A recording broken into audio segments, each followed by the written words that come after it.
இந்த கேவலமான வேலையே பசுபதி மட்டும் இல்லாமல் கங்காயம்மனா கூட செஞ்சுருக்க வாய்ப்பு இருக்குது அப்படின்னு நினைக்கிறவங்க மறக்காமல் இந்த வீடியோக்கு லைக் போட்டு தெரிவிங்க. அன்பு உறவுகளை, இனி வரப்போகிற எபிசோடில் என்னெல்லாம் சுவாரஸ்யமான விஷயங்கள்லாம் நடக்க போகுதுன்னு ப்ரெடிக்ஷன் பார்க்கலாம் வாங்க.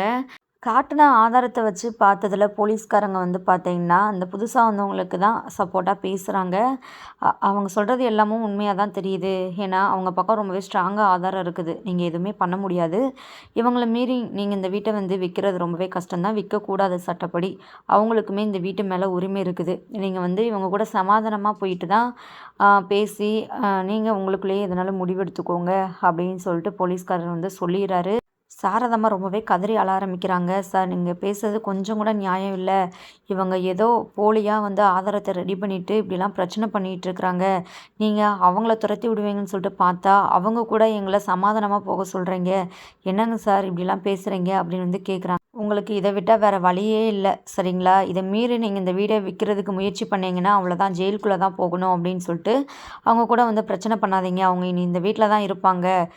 உங்களுக்குள்ளேயே பேசி முடிவெடுத்து என்ன பண்ணணுமோ பண்ணிக்கோங்க அப்படின்னு போலீஸ்காரங்க கிளம்பிடுறாங்க. இங்கே நம்ம சாரதம்மா உடஞ்சி போயிட்டு உட்காந்துடுறாங்க. சாரதம்மா கங்கா, யமுனா, காவேரி எல்லாருமே சமாதானப்படுத்துகிறாங்க. ஆனாலும் நம்ம சாரதம்மா அழுகையை ஸ்டாப் பண்ணுற மாதிரி இல்லை. ரொம்பவே கதறி கதறி அழுகிறாங்க. இல்லை, அவர் அப்படிப்பட்டவர் இல்லை. காவேரி, உனக்கு தெரியாத அப்பாவை பற்றி?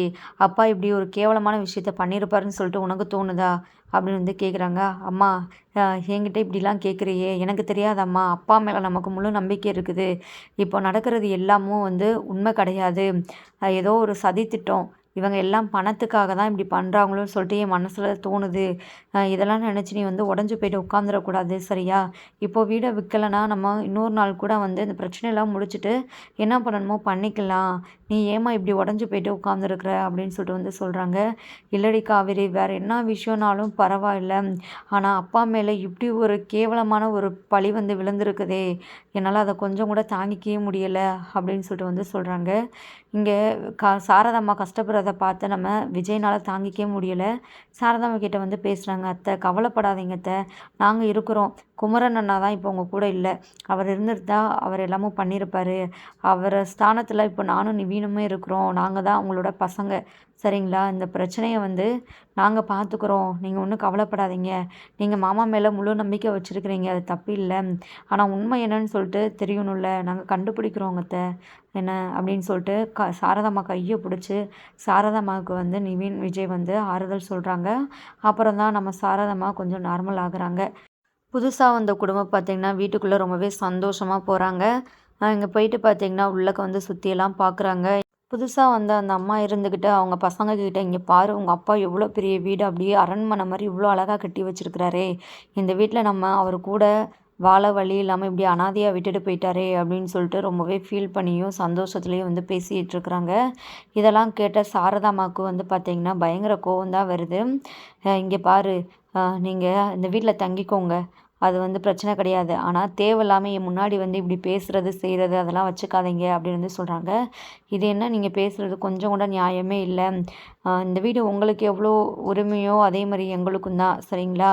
இந்த வீட்டில் அங்கே இது பண்ணக்கூடாது, அது பண்ணக்கூடாது, பேசக்கூடாது, செய்யக்கூடாது அப்படின்னு சொல்லிட்டுலாம் நீங்கள் சொல்லாதீங்க அப்படின்னு பேசுகிறாங்க.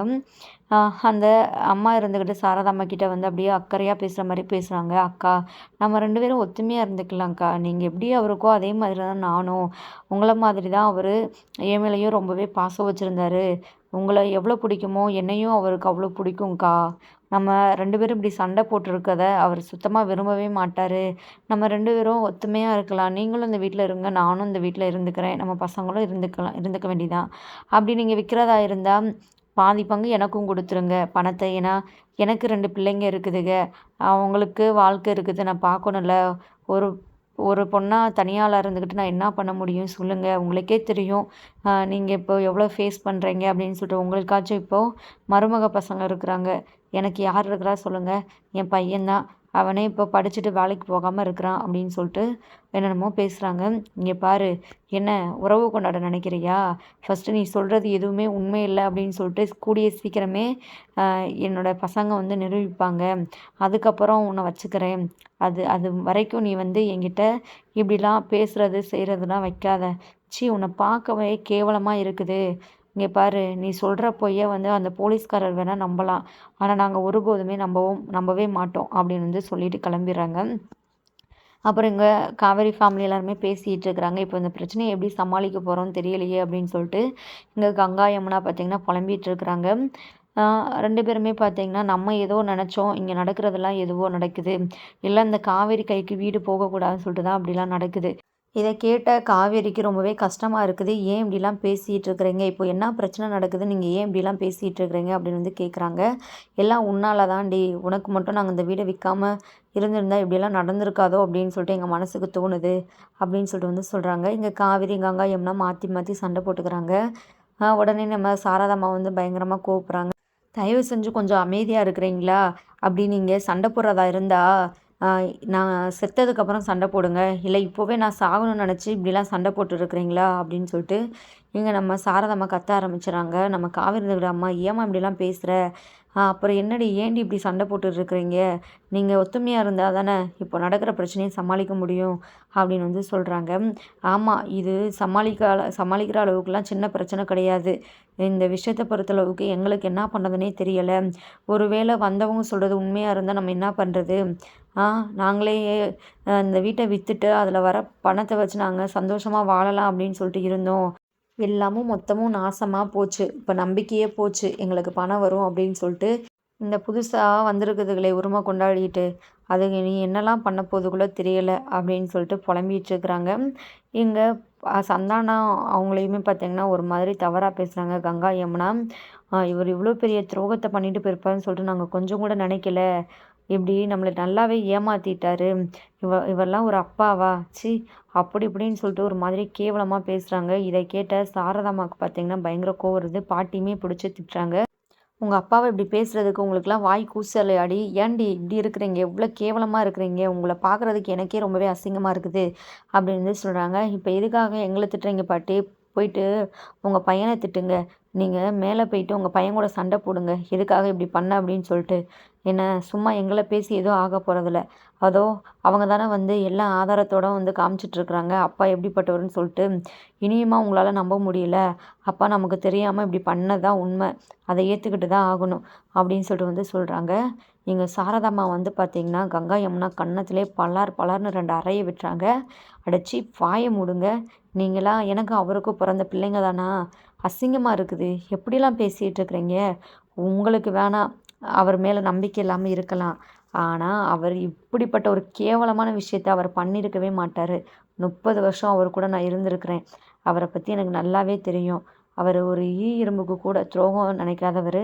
அவர் போயிட்டு தன்னோட சொந்த குடும்பத்துக்கு இவ்வளோ பெரிய துரோகத்தை பண்ணியிருக்கவே மாட்டார். இனி இப்படி ஒரு வார்த்தை பேசுனீங்கன்னா அவ்வளோதான், என்ன பண்ணுவேனே தெரியாது, உங்களை கொன்று போட்டுட்டு நான் ஜெயிலுக்கு போயிடுவேன் அப்படின்னு வந்து சொல்கிறாங்க. சாரதாம்மா பேசுகிறத கேட்ட கங்கா யமுனாவுக்கு அப்படியே ரொம்பவே அதிர்ச்சியாக இருக்குது. இங்கே காவேரியுமே வந்து பேசுகிறாங்க. எப்படி இப்படிலாம் உங்களுக்கு பேசுகிறதுக்கு வாய் வருது சொல்லிட்டு எனக்கு சத்தியமாக தெரியலை, எனக்கு அப்பா மேலே முழு நம்பிக்கை இருக்குது, சரிங்களா, நடக்கிறதெல்லாம் பார்க்கும்போது நீங்கள் பேசுகிறதெல்லாம் யோசிக்கும்போது ஒரு வேளை நீங்கள் தான் அப்படி உங்களை செட்டப் பண்ணி வர வச்சுருக்கிறீங்களோ, எனக்கு வீடு கிடைக்கக்கூடாது அப்படின்னு சொல்லிட்டு அப்படின்னு நம்ம காவேரி வந்து கேட்கவும், இங்கே கங்கா யமுனா இருந்துக்கிட்டு அப்படியே கொலை நடுங்க ஆரம்பிச்சுறாங்க. ஏய் நீ என்ன பைத்தியமாடி, இப்படியெல்லாம் பேசுகிற, நாங்கள் போயிட்டு இப்படிலாம் பண்ணுவோமா, சொந்த அப்பா மேலே யாராச்சும் இப்படி ஒரு பழியை தூக்கி போட முடியுமா, அதுக்காக போயிட்டு நான் இப்படிலாம் பண்ணுவோமா அப்படின்னு சொல்லிட்டு வந்து சொல்கிறாங்க. இதோ நீங்கள் பேசுகிறீங்களே, சொந்த அப்பாவை தான் தப்பாக நினைக்கிறீங்க, மற்ற மற்ற அப்பா எப்படியோ தெரியாது, நம்ம அப்பா எப்படின்னு சொல்லிட்டு நம்ம சின்ன வயசுலேருந்து பார்த்துருக்கோம்ல, நமக்காக எவ்வளோ கஷ்டப்பட்டுருக்கிறாரு, நம்மக்கிட்ட அவர் உண்மையாக தான் இருந்திருக்கிறாரு, ஏதோ அந்த பசுபதி கிட்ட தான் வந்து பணம் கொடுத்து ஏமாந்துட்டாரு, அவன் தான் நம்பிக்கை துரோகம் பண்ணி நம்ம அப்பாவை வந்து சாகடிச்சிட்டான், மற்றபடி அவர் பண்ண தப்பு என்ன சொல்லு அப்படின்னு வந்து கேட்குறாங்க. உடனே இங்கே கங்கா யமுனாக்கு என்ன பேசுறதுனே தெரியல. நாங்களாம் இப்படிலாம் எதுவுமே பண்ணலை, அந்த குடும்பத்துக்கும் எங்களுக்கு எந்த சம்மந்தமே இல்லை, இவ்வளோ கேவலமான விஷயம்லாம் நாங்கள் பண்ண மாட்டோம், அந்த பசுபதி வேணால் பண்ணியிருப்பான் அப்படின்னு வந்து சொல்கிறாங்க. காவேரி அப்படியே பேசாமல் அமைதியாயிறாங்க. இங்கே நம்ம விஜய் வந்து யோசிக்க ஆரம்பிக்கிறாரு. கொஞ்ச நாள் அந்த பசுபதியே ஆளையே காணோம், கடைசி அன்னைக்கு நம்ம காவேரியை வந்து காரை விட்டு இடிக்க வந்தான், அதுக்கப்புறம் அவள் என்ன ஆனானோ ஏதானோ தெரியல, ஆனால் அவன் காவேரியோட குடும்பத்தை எப்படியாவது பழி வாங்கணும் அப்படின்னு சொல்லிட்டு தான் இப்போ வரைக்குமே இருக்கிறான் அப்படின்னு சொல்லிட்டு அவர் ஒரு பக்கம் நடந்த எல்லா விஷயமே நினச்சி யோசிச்சுட்டு இருக்கிறாரு. அடுத்து விஜய் இருந்துக்கிட்டு காவேரி கிட்ட அத்தை பத்திரமா பார்த்துக்கோ, நாங்கள் கொஞ்சம் வெளியே போயிட்டு வந்துடும் அப்படின்னு சொல்லிட்டு நிவினும் விஜயும் வந்து வெளியே போகிறாங்க. 2 பேருமே டிஸ்கஷன் பண்ணிகிட்டு இருக்கிறாங்க. இப்போது இந்த பிரச்சனையை எப்படி சரி செய்கிறது ஒன்றுமே புரியலையே நிவின். யார் சொல்கிறது உண்மை என்னன்னு சொல்லிட்டு எப்படி கண்டுபிடிக்கிறது? அவங்க பக்கம் இவ்வளோ ஆதாரம் இருக்குது. உண்மையாகவே நிவின் காவேரியோட குடும்பம் ரொம்பவே பாவம், பார்க்குறதுக்கே ரொம்பவே கஷ்டமாக இருக்குது. எவ்வளோ கஷ்டம் அவங்க வந்து அனுபவிச்சிட்டாங்க. இந்த குடும்பத்தில் வந்து காவேரியோட அப்பா போனதுக்கப்புறம் அவங்க படாத கஷ்டம்லாம் பட்டுட்டாங்க. சரி இனியாச்சும் சந்தோஷமாக இருக்கட்டும் அப்படின்னு நினச்சா அடுத்தடுத்து இப்படி பிரச்சனை வந்து நிற்கிதே அப்படின்னு சொல்லிட்டு வந்து சொல்கிறாங்க. ஒருவேளை பசுபதியாக இருக்குமோ இந்த பிரச்சனைக்கு எல்லாம் காரணமா? அந்த குடும்பத்துக்கு பின்னாடி அவன் நின்று தான் ஏதோ பண்ணிகிட்டு இருக்கிறான் அப்படின்னு சொல்லிட்டு நம்ம நிவின் கூட வந்து சொல்கிறாங்க. உடனே அப்போ தான் நம்ம விஜய் வந்து அந்த பசுபதி நம்ம காவேரி வந்து கார் விட்டு ஏற்ற போனது எல்லா விஷயங்களையும் வந்து சொல்கிறாங்க. அதை கேட்டதுமே நிவினுக்கு அப்படி பயங்கர அதிர்ச்சியாக இருக்குது. என்ன விஜய் என்ன சொல்கிறீங்க? இந்த விஷயத்த வந்து நீங்கள் ஏன் என்கிட்ட முன்னாடியே சொல்ல? அப்போவே அவனை போயிட்டு நான் வந்து ஒரு வழி பண்ணியிருப்பேன் அப்படின்னு வந்து சொல்கிறாங்க. இந்த விஷயம் காவேரிக்கே வந்து தெரியாது. அது ஏதோ யதார்த்தமாக நடந்தது தான் அப்படின்னு சொல்லிட்டு காவேரி நினச்சிட்ருக்கா. ஆனால் அன்னைக்கு பசுபதி தான் அதை பண்ணது. அதுக்கப்புறம் அவனை பார்க்கவே இல்லை. அவனும் எந்த ஒரு பிரச்சனையும் பண்ணலை. இப்போது அவன் எங்கே தான் இருக்கிறான் அப்படின்னு சொல்லிட்டு வந்து கேட்குறாங்க. கொடைக்கானலில் தான் இருக்கிறான் அப்படின்னு சொல்லிட்டு நிவின் வந்து சொல்கிறாங்க. ஃபஸ்ட்டு அந்த பசுபதி என்ன பண்ணுறான் ஏது பண்ணுறான் அப்படின்னு சொல்லிட்டு நம்ம தெரிஞ்சுக்கணும். இப்போதைக்கு விஜய் நம்ம எல்லாருமே ஊருக்கு கிளம்பலாம். ஏன்னா உடனே உடனே வந்து நம்ம எதனாலும் ஸ்டெப் எடுக்க முடியாது. இந்த விஷயத்தை பொறுத்தளவு நம்ம கொஞ்சம் பொறுமையாக தான் டீல் பண்ணணும். இல்லைன்னா நம்ம உண்மையை கண்டுபிடிக்க முடியாது அப்படின்னு சொல்லிட்டு 2 பேருமே பேசி முடிவெடுக்கிறாங்க. நெக்ஸ்ட்டு வீட்டுக்கு வந்து காவேரிக்கிட்டேயுமே வந்து சொல்கிறாங்க, நம்ம இங்கேருந்து போகலாம், இங்கே இருக்கிறதுல ஒரு பிரயோஜனமே இல்லை அப்படின்னு சொல்லிட்டு வந்து சொல்கிறாங்க. காவேரி அதிர்ச்சி ஆகுறாங்க. என்னங்க இந்த மாதிரி நிலமையில எப்படிங்க நம்ம வீட்டை விட்டு போகிறது? கண்டிப்பாக அம்மா வரமாட்டாங்க அப்படின்னு சொல்லிட்டு சொல்கிறாங்க. நான் பேசிக்கிறேன் அத்தைகிட்ட அப்படின்னு சொல்லிட்டு விஜய் நிவின் போயிட்டு பேசுகிறாங்க. அத்தை நம்ம ஊருக்கு கிளம்பலாமா அப்படின்னு வந்து சொல்கிறாங்க. இந்த வீட்டை விட்டு என்னால் வர முடியாது தம்பி, நீங்கள் போங்க. இந்த வீட்டை இதுகிட்ட நான் விட்டேன்னா அவ்வளோதான், ஒன்றும் இல்லாமல் பண்ணிடுவாங்க. நமக்கு தெரியாமல் எதுனாலும் பண்ணலாம் அப்படின்னு வந்து சொல்கிறாங்க. அத்தை நம்மளை மீறி அவங்க எதுவுமே பண்ண முடியாது. நம்ம பயப்படாமல் போகலாம். ஏன்னா இப்போதைக்கு நம்ம வந்து உண்மையை கண்டுபிடிக்கணுன்னா இங்கே இருக்கிறதுல வந்து ஒன்றுமே ஆக போகிறதில்ல.